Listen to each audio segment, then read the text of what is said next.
నమస్తే అండి అందరికీ. ఏదైనా మసాలా కర్రీస్ తిననా పొద్దు హెవీగా ఉంటుంది కదండీ కడుపులో. అందుకోసం ఇలాగ లైట్‌గా టమోటా చారు తిన్నామంటే తాగినా కూడా బావుంటుంది. అంత హెవీ అనిపియదనమాట. మసాలా కూర తిన్నంత హెవీగా. చానా కడుపనేది పొట్ట తేలికగా ఉంటుందనమాట. ఇలాగ నేను చూపిస్తున్న 4 టమోటాలు ఎర్రగా పండినేటివి.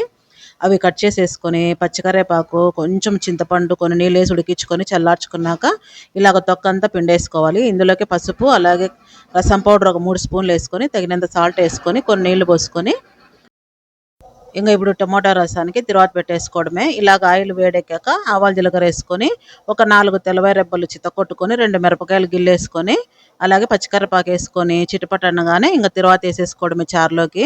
ఎక్కువ తెరలాల్సిన పని లేదండి. ఎందుకంటే ఆల్రెడీ అన్నీ ఉడికిచ్చినటివే కదా! కొంచెం బెల్లమేసుకొని, కొంచెం కొత్తిమీరేసుకొని, ఒక పొంగు రాగానే స్టవ్ బంద్ చేసుకుంటే గుమగుమలాడే టమోటా రసం రెడీ. ఇది చెక్ చేసుకొని ఏసుకోండి. సాల్ట్ వేసుకుంటున్నాను. ఇది గ్లాసుల్లో పోసుకొని తాగుతామండి. అంత బావుంటుందిది. చిన్న పిల్లలకైతే మహా ఇష్టంగా తింటారు. మీకు నచ్చిందనుకుంటున్నాను. Please subscribe.